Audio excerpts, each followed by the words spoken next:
Assalamualaikum warahmatullahi wabarakatuh. Alhamdulillah rabbil alamin allazi a'adda al-jannah 'ala al-mu'minin wa 'adda an-nari 'ala al-kafirin. Ashhadu an la ilaha illallah wahdahu la syarika lah wa ashhadu anna Muhammadan 'abduhu wa rasuluhu al-mab'utsu rahmatan lil 'alamin.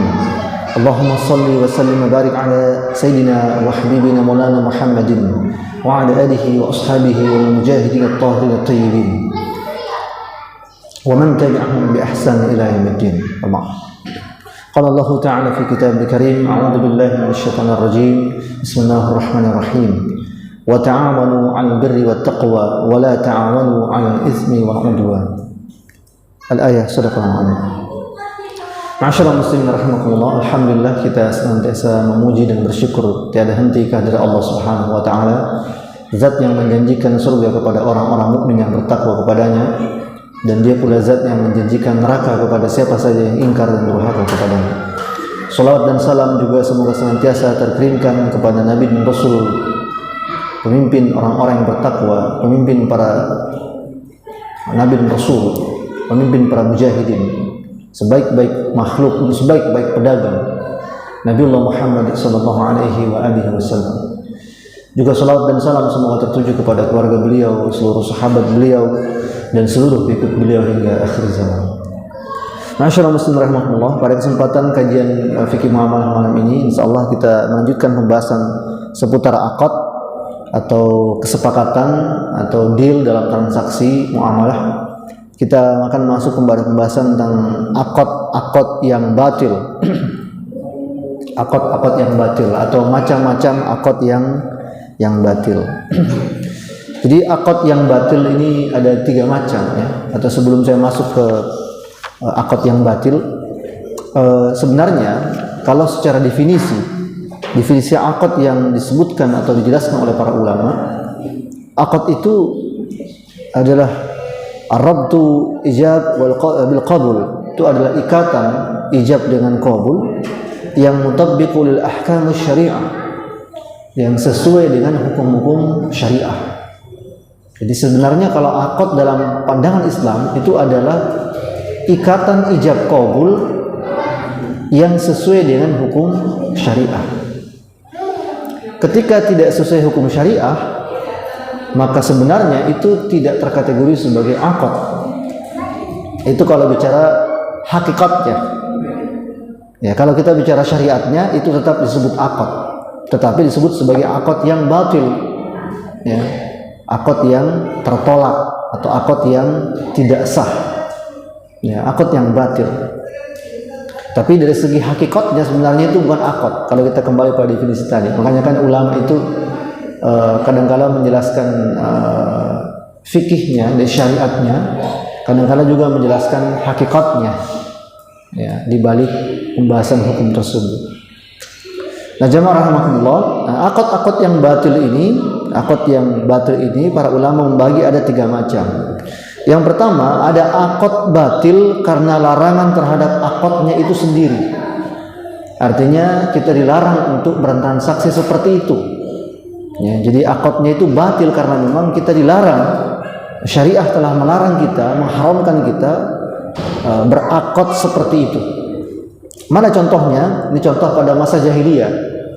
Jadi memang dulu di Makkah itu mata pencarian utama penduduk Makkah adalah pedagang.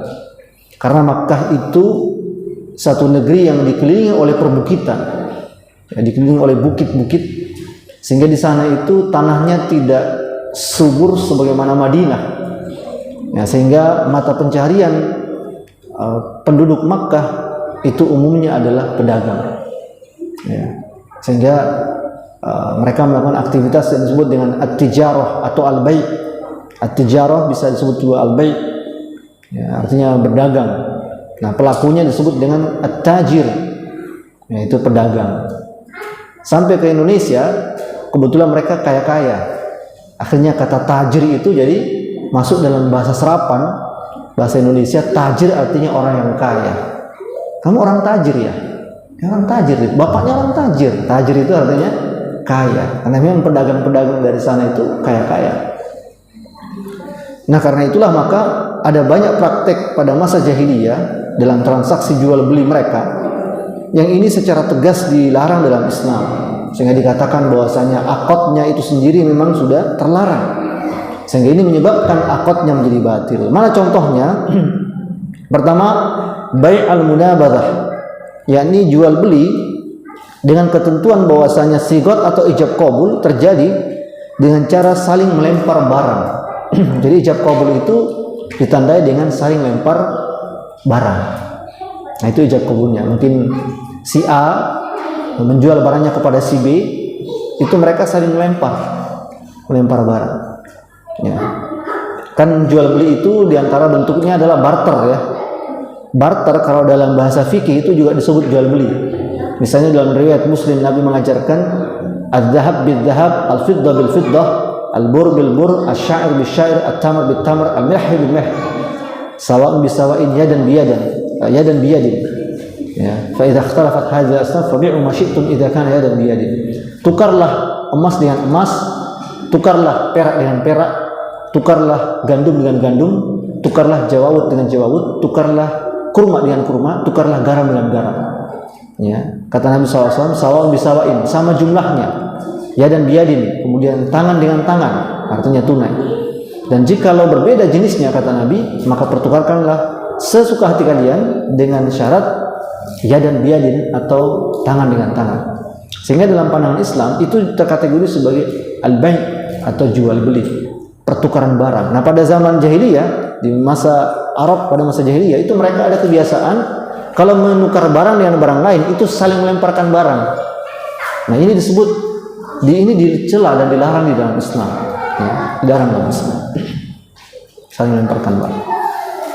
Kemudian yang berikutnya, yang kedua, yang juga dilarang dalam Islam adalah akad batil yang terjadi karena memang larangan terhadap akadnya adalah bai' al-mulamasah, yakni jual beli dengan cara meraba atau ada ketentuan siapa yang menyentuh atau memegang barang tersebut maka dia harus membayarnya. Jadi siapa yang menyentuh barang itu harus dibayar. Gitu. Saya tidak bisa bayangkan kalau jual beli seperti ini itu berlaku di masyarakat. Kita baru datang mau coba langsat sudah dibeli itu, karena disentuh saja sudah bayar. Gitu. Disentuh barang itu sudah dianggap dibeli. Ya. Itu jual beli disebut dengan bai' al-mulamasah. Ya, baru sekedar disentuh barangnya itu sudah dianggap jual beli. Maka dikatakan di sini berarti tidak ada khiyar, tidak ada hak pilihan bagi si pembeli. Padahal di dalam Islam jual beli itu ada hak khiyar. Bahkan kita sudah ijab qabul pun, kita sudah sepakat sama penjualnya, tapi kita belum meninggalkan majelis, pembelinya belum meninggalkan majelis, maka dia boleh batalkan jual belinya. Sudah terlanjur beli rambutan 1 kilo, ya, sudah dibayar, tapi dia belum tinggalkan tempatnya, belum berpisah antara penjual dan pembeli. Saat itu masih ada hak khiyar, masih ada hak pilihan, boleh membatalkan jual belinya. Tapi kalau ini tidak ada, mengapa? Karena sudah disentuh itu barang, sudah dianggap membeli. Menyentuh berarti membeli. Ya. Biasa kalau kita ke penjual parfum, mencoba berarti membeli gitu. Penjual parfum itu dicoba, semprot, nah itu sudah dianggap membeli. Kalau di penjual langsat itu belum disebut membeli, kan baru dicoba. Cuma kadang-kadang yang dicoba sama yang dibeli beda rasanya. Yang dicoba manis-manis, yang dibeli asam-asam. Kok bisa begitu? Kata penjualnya, kan memang saya sudah bilang Pak, tertulis itu. Ya, ini langsatnya rasa nano-nano. Artinya manis asam asin gitu. Kebetulan yang Bapak beli itu asam, tapi yang dicoba manis, makanya dia manis asam asin gitu. Ya. Ada yang tulis penjual buah itu jeruk rasa gula-gula, kan gitu. Kenapa ini tidak manis? Ya kan rasa gula-gula Pak. Gula-gula itu macam-macam. Ada gula-gula yang manis asam asin gitu. Jadi ya kan gitu. Jamaah rahimakumullah, jadi bai' al-mulamasah, jual beli dengan cara menyentuh barangnya. Ketika sudah disentuh maka otomatis itu sudah disebut transaksi, sudah disebut ijab qabul. Nah, ini sepertinya adalah akad yang batil, terlarang dalam Islam. Ya, karena tidak ada hak khiyar, tidak ada hak pilihan bagi si pembeli ataupun si penjual, khususnya kepada si pembeli. Ya, karena ini kan ketentuan berlaku bagi pembeli. Kapan dia menyentuh barang sudah dianggap membeli. Itu dianggap membeli. Jamaah rahimakumullah. Kemudian berikutnya contoh lain yang juga termasuk akad batil karena larangan terhadap akadnya adalah bai'al hisah, yakni jual beli dengan ketentuan bahwa sigat atau kesepakatan jual beli terjadi dengan cara melemparkan batu kerikil pada barang yang ditawarkan. Ini juga terjadi pada masa jahiliyah. Ya kan, pada masa jahiliyah itu di Makkah itu ya, hanya ada batu-batu kan, padang pasir. Di pasar juga begitu. Jadi mereka kalau mau beli barang yang mau ditawarkan itu cukup dia lemparkan batu ke arah barang yang ditawarkan. Itu dianggap sudah deal. Ya, dianggap sudah melangsungkan ijab qabul. Nah, padahal kalau melemparkan batu bisa jadi yang dia mau beli yang ini, tapi begitu lempar ada ke sana gitu. Nah, itu disebut dia terlarang karena mungkin saja yang dia maksud dia mau beli barang yang ini. Kan sama kalau kita mau beli baju, Pak. Iya, saya mau beli baju yang sana. Yang ini bukan salahnya lagi. Itu kan enggak masalah karena itu jelas ya si pembelinya itu. Tapi ini tidak. Mungkin dia mau beli barang yang ini, tapi karena dia bilang kamu beli yang dilempar ya, lempar kerikil, tiba-tiba lari ke sana kerikilnya. Yang itu jadi beli, padahal maunya yang ini tadi. Nah, ini tidak dibolehkan pula, ini dilarang. Gitu. Nah, jamaah rahimakumullah. Karena itu menjadi hak pilihan hak khiyar bagi si pembeli yang mana dia mau pilih. Sifatnya tidak peruntungan. Kalau tadi kan sifatnya itu spekulatif ya, untung-untungan. Itu mungkin saja si penjual pembeli itu tidak maksud membeli yang itu, tapi karena begitu dilempar kerikilnya, ternyata dia kena barang itu, padahal maunya barang yang lain, misalnya seperti itu. Nah, begitu. Nah, ya karena itulah bentuk akad seperti ini juga batil. Jadi memang Allah menyebut dalam Al-Quran wa halallahu al-bai' wa harrama riba, surah Al-Baqarah. Dan Allah telah menghalalkan jual beli dan mengharamkan riba. Tapi bukan berarti semua jual beli itu halal. Ya. Kalau begitu berarti semua jual beli halal. Kan Allah menghalalkan jual beli, berarti semua jual beli halal. Tidak juga. Ada jual beli yang hukumnya haram. Di antaranya seperti ini contohnya tadi. Ya, jadi ayat ini memang menyebut secara umum, tapi nas-nas lain secara spesifik itu menyebutkan mana-mana yang haram. Di dalam kaidah usul para ulama menegaskan al-am yabqa 'alal am ma lam yarid dalil tahrim. Dalil-dalil umum tetap dalam keumumannya selama tidak ada dalil yang mengharamkan. Nah, ini kan ada dalil yang mengharamkan. Berarti keumuman ayat wa halallahu al-bai' dan Allah telah menghalalkan jual beli itu tidak berlaku secara umum. Ada nanti penjelasan rinciannya lagi, maka dikatakan fikih karena fikih itu dengan dalil yang rinci, gitu. Jadi tidak boleh kita mengatakan pokoknya jual beli halal semua itu, nggak bisa begitu. Nanti ya, ada orang jual tipu pembelinya, kan jual beli halal kan, tidak begitu. Yang penting kan jual beli, pokoknya jual beli halal, tidak seperti itu. Nah, jadi ketentuan jual beli halal itu juga ada ketentuannya. Ketika menyalahi ketentuannya, hukum-hukumnya, maka itu disebut sebagai akad yang batil. Meskipun lagi-lagi akad itu kan bukan cuma jual beli, banyak ya. Makanya yang spesifik hanya jual beli ini, yang tiga ini disebut akad yang batil karena larangan terhadap akad itu sendiri.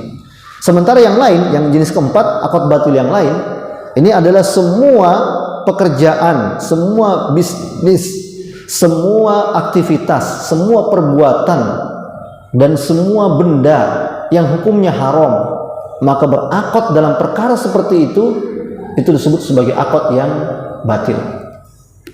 Ya, kalau ini sifatnya umum ya. Akad batil adalah semua aktivitas, semua pekerjaan, semua bisnis, ya, semua perbuatan atau bahkan benda ya yang hukumnya haram dan itu dinilai sebagai maksiat. Ya, melanggar batas-batas ketentuan Allah Subhanahu wa taala. Allah menegaskan wa may ya'sillaha wa rasulahu wa yata'adda hududahu yudkhilhu naran khalidan fiha. Barang siapa yang bermaksiat kepada Allah dan Rasulnya dan durhaka kepada keduanya, kata Allah, mereka dimasukkan ke dalam neraka dan mereka kekal selama-lamanya di dalamnya. Jadi ada batasan-batasan hududullah, batas-batas agama Allah taala itu dilanggar. Ya, itu disebut sebagai ma'asi atau maksiat. Ya, maka akad dalam perkara seperti itu hukumnya haram. Secara umum Allah menegaskan dalam Al-Quran ayatnya wala ta'awanu 'alal ismi wal 'udwan, dan janganlah kalian tolong menolong dalam dosa dan permusuhan. Mana contohnya? Contohnya begini. Banyak sekali ya, saya berikan beberapa contoh. Misalnya pekerjaan berkaitan dengan khamar. Nah, itu jelas. Khamar itu benda yang haram. Ya, yas'alunaka 'anil khamar wal maisir qul fihima ismun kabir. Mereka bertanya kepadamu tentang khamar dan judi. Katakanlah bahwa di dalam keduanya terdapat dosa yang besar. Maka akad pekerjaan ataupun akad jual beli ataupun akad penitipan, apapun namanya, yang penting dia akad dalam rangka atau berkaitan dengan khamar, itu semua hukumnya haram, akadnya batil karena itu maksiat. Misalnya disebutkan dalam hadis-hadis yang sahih, la'ana Rasulullah SAW ashrun fil khamar. Rasul melaknat 10 orang dalam khamar. Siapa itu yang dilaknat oleh Nabi? Pertama yang memesan, ya. Yang kedua yang mengantarkan, yang ketiga yang minta diantarkan, yang keempat yang menuangkan, yang minta dituangkan, yang memeras, yang minta diperaskan, yang memakan harganya, dan sebagainya. Itu disebutkan semua contoh-contohnya oleh Nabi, oleh para sahabat. Tapi intinya semua yang terlibat. Makanya tidak heran kalau pemain sepak bola pun seperti Pogba, ya, Muslim, ketika jumpa pers dia singkirkan itu di botol minuman keras. Dia tidak mau terkategori orang yang ikut mengkampanyekan. Karena ketika jumpa pers seperti itu kan banyak wartawan, banyak media meliput, ya, banyak media meliput. Maka dia singkirkan itu botol minuman keras. Ada kan? Dia singkirkan. Nah, jamaah rahimakumullah, karena itu khamar ini, karena ini hukumnya haram, maka semua akad berkaitan dengan khamar ini secara otomatis ini hukumnya haram. Dikecualikan, ada pengecualian. Nanti berkaitan juga dengan, jadi hukum akadnya ini berkaitan dengan hukum perbuatannya. Ya kan, khamar itu boleh digunakan dalam rangka pengobatan. Imam Nawawi menceritakan dalam Riyadhus Shalihin, Rasulullah SAW pernah mengizinkan 2 orang sahabat, Abdurrahman bin Auf dan Zubair bin Awam, untuk berobat menggunakan sarung sutra ketika mereka terkena penyakit gatal-gatal. Padahal sutra itu haram digunakan oleh laki-laki. Nabi memegang sutra dan emas dan beliau katakan, 2 benda ini haram bagi umatku yang laki-laki, namun halal bagi umatku yang perempuan. Tapi Nabi, kata sahabat, rakhasa Rasul SAW, Rasul memberikan keringanan kepada 2 orang sahabat, yaitu Abdurrahman bin Auf dan Zubair bin Awam, untuk berobat menggunakan sarung sutra. Termasuk juga Rasul pernah memerintahkan sahabat untuk mengobati orang-orang Badui yang sedang sakit, agar mereka diberikan minum sebagai obat, ya, itu diberi minum susu onta dan air kencing onta. Padahal air kencing onta ini adalah najis, ya. Ini adalah pendapat mayoritas ulama. Memang Ibnu Taimiyah berpendapat air kencing onta itu bukan najis. Ini pendapat Imam Ibnu Taimiyah. Karena kata beliau, semua kotoran hewan yang halal dagingnya itu bukan najis. Onta kan halal dagingnya, kotorannya bukan najis. Nah, ada hadis yang menyebutkan bahwa Nabi pernah sholat di dalam kandang kambing. Berarti di situ ada kotoran kambing gitu. Nah, tapi kalau ulama lain mengatakan tidak, itu semua najis. Karena di kesempatan lain dalam riwayat Bukhari Muslim disebutkan, ketika Nabi sedang buang hajat, Nabi minta Abu Hurairah untuk mengambilkan 3 batu untuk bersuci. Abu Hurairah datang membawa 2 batu dan 1 tai onta kering. Maka Nabi hanya mengambil 2 batu itu dan mengatakan yang 1 itu dibuang, itu kotoran. Ini tai onta kering. Nah, kan tai onta itu berarti najis, kan Nabi menyebut itu adalah kotoran, tidak bisa digunakan. Nah, maka pendapat yang paling kuat, yang rajih adalah air kencing onta itu najis. Tapi ternyata Nabi mengizinkan sahabat, atau Nabi bahkan memerintahkan sahabat untuk memberikannya sebagai obat kepada orang-orang Badui yang sedang sakit tadi. Sehingga dari situlah sebagian ulama menyimpulkan bahwa berobat menggunakan benda haram ataupun benda najis seperti khamar itu hukumnya boleh. Dengan kebolehannya itu di spesifiknya adalah makruh, bukan mubah, ya, tapi makruh. Ya, makruh. Karena itu kalau bertransaksi, berakad khamar tapi berkaitan dengan pengobatan, nah ini hukumnya makruh, sebagaimana hukum penggunaannya makruh. Itu artinya tetap sah akadnya, tidak batil, tetap sah akadnya.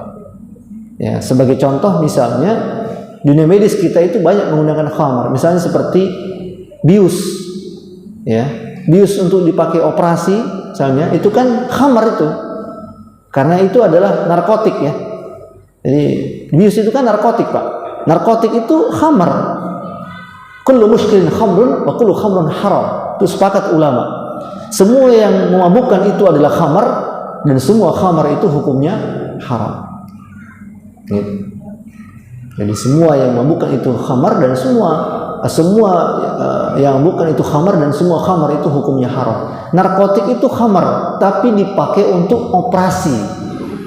Ya, bahkan anak-anak di khitan itu pakai bius juga, ada suntikan biusnya kan, disuntik gitu, supaya tidak terasa sakitnya, tidak terlalu terasa. Makanya biasa terasanya setelahnya, gitu, karena pengaruh biusnya sudah hilang, maka terasa itu setelahnya, setelah di khitan itu. Itu waktu di khitan tidak terasa karena masih bekerja biusnya. Gitu. Nah, jamaah rahimakumullah, itu contoh ya. Atau misalnya contoh lain, misalnya aktivitas yang maksiat, melanggar syariat, misalnya seperti zina, wala taqrabuz zina innahu kana fahisyatan wa sa'a sabila.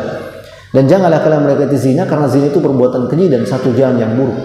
Ataupun yang berkaitan dengan hal-hal yang mendekati zina, ataupun aktivitas yang di dalamnya ada aktivitas yang mengumbar aurat wanita ataupun pria. Ya, semua aktivitas itu otomatis aktivitas yang haram. Maka akad dalam konteks itu, dalam rangka itu juga hukumnya haram. Contoh, ada seorang artis perempuan dikontrak untuk iklan sampo, kan itu, iklan sampo. Tapi iklan sampo kan mau tidak mau perlihatkan rambut. Ya, masa iya iklan sampo kelihatan kerudung? Kan nggak mungkin gitu. Pasti kelihatan rambut. Nah, itu memperlihatkan rambut itu bagi seorang wanita muslimah itu hukumnya haram, karena itu adalah aurat. Maka akad menjadi bintang iklan untuk iklan rambut, iklan sampo, iklan sampo itu otomatis hukumnya haram, sehingga itu akadnya batil. Aktivitas yang haram sehingga akadnya batil.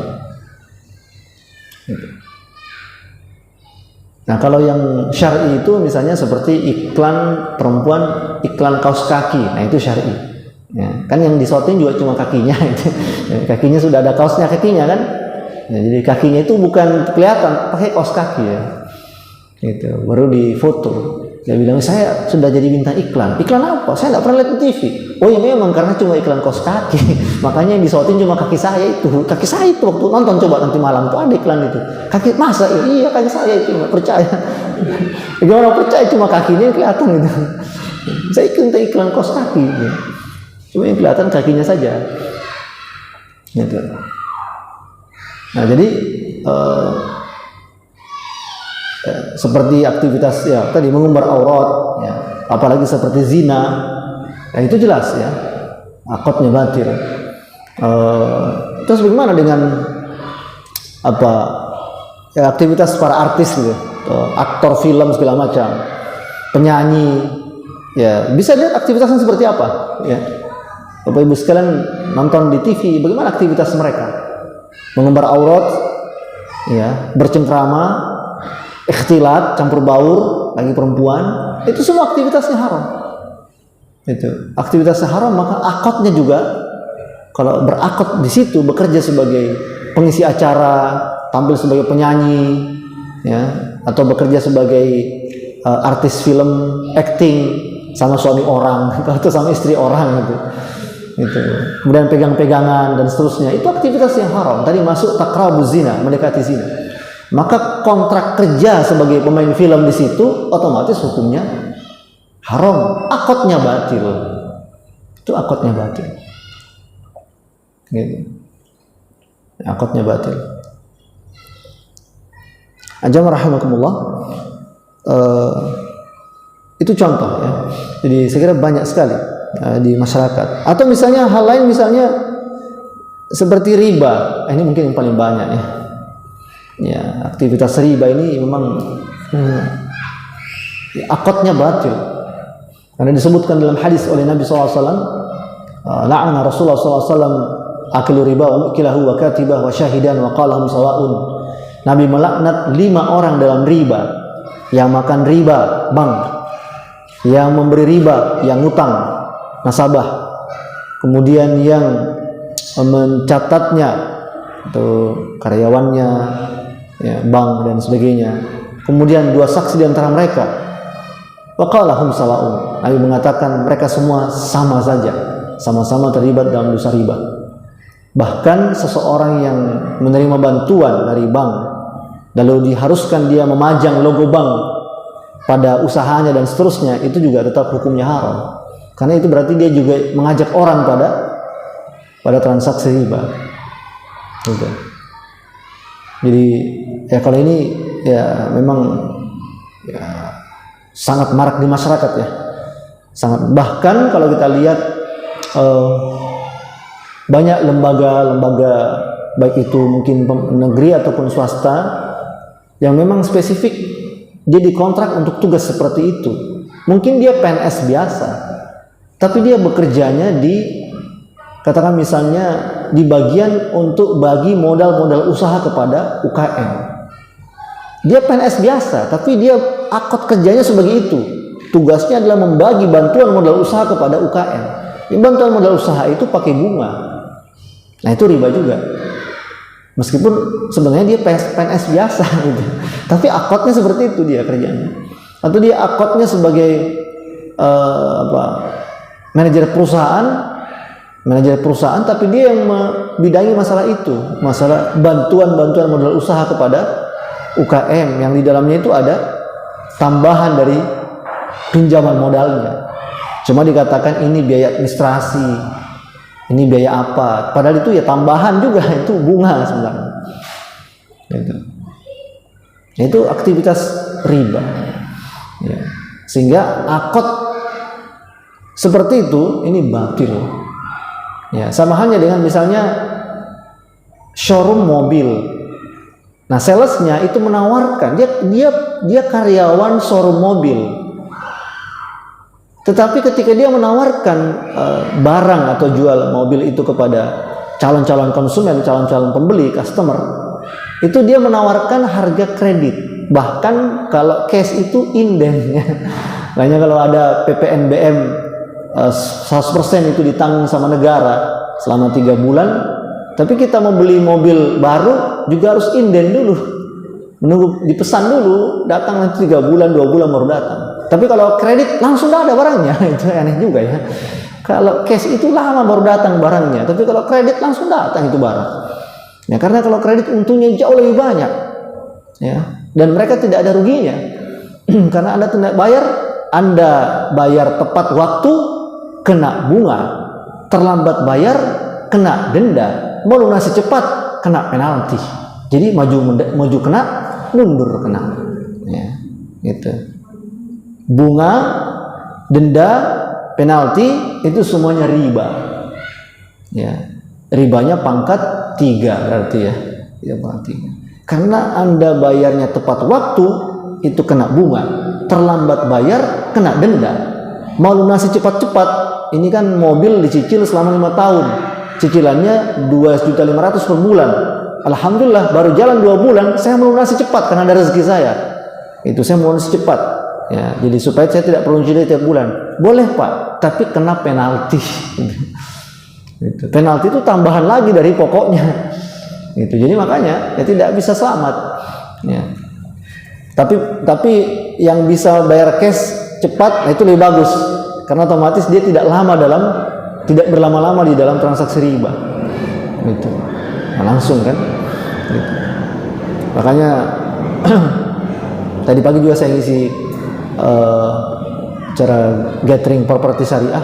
Saya sampaikan seperti itu bagi Bapak Ibu sekalian yang sudah terlanjur membeli properti konvensional yang berbasiskan pada perbankan riba, maka ya taubatan nasuha. Kemudian tidak lagi mengulangi perbuatannya, dan kalau ada cukup uang segera lunasi. Kalau tidak ada, coba minta bantuan pinjaman kepada keluarga, kerabat yang bisa bantu, ya, untuk melunasi segera utang-utangnya. Gitu. Jamaah rahimakumullah. Karena itu semua, ya, pendek kata semua aktivitas perbuatan termasuk benda yang haram itu otomatis ketika diakadkan itu akadnya batil. Ya, akadnya batil. Ya. Kecuali beberapa aktivitas yang memang sudah tadi ya saya sebutkan, misalnya khamar itu dibolehkan pengobatan. Sama seperti ini Pak, apakah boleh dokter melihat aurat pasien? Dokternya laki-laki, pasiennya perempuan. Nah terus akad seperti itu apa boleh? Nah, ini ulama beda pendapat, tapi sebagian ulama berpendapat itu boleh. Ini apa dalilnya? Pada masa Nabi SAW, pada masa Nabi ada seorang anak laki-laki mencuri. Maka ketika itu Utsman bin Affan yang diutus Nabi sebagai qadhi, beliau menyampaikan kepada para sahabat, coba periksa dulu ya anak itu, buka sarungnya, apakah sudah tumbuh bulu di kemaluannya atau tidak. Kalau sudah tumbuh bulu berarti dia sudah balik. Kalau belum tumbuh bulu berarti dia belum balik. Kalau dia belum balik, dia dimaafkan. Karena dia ghairu mukallaf, belum dicatat amal baik dan buruknya, sehingga tidak perlu dihukum potong tangan, kan mencuri potong tangan. Nah, padahal melihat aurat meskipun sesama laki-laki, kalau auratnya itu kubro, aurat yang besar, yaitu dua kemaluan, ini tetap hukumnya haram. Dalam riwayat Muslim Nabi katakan, la yanzur rajul ila auratir rajul. Janganlah seorang laki-laki melihat aurat sesama laki-laki. Yang dimaksud itu adalah aurat yang dua kemaluan. Itu hukumnya haram, sama laki-laki pun tidak boleh melihat.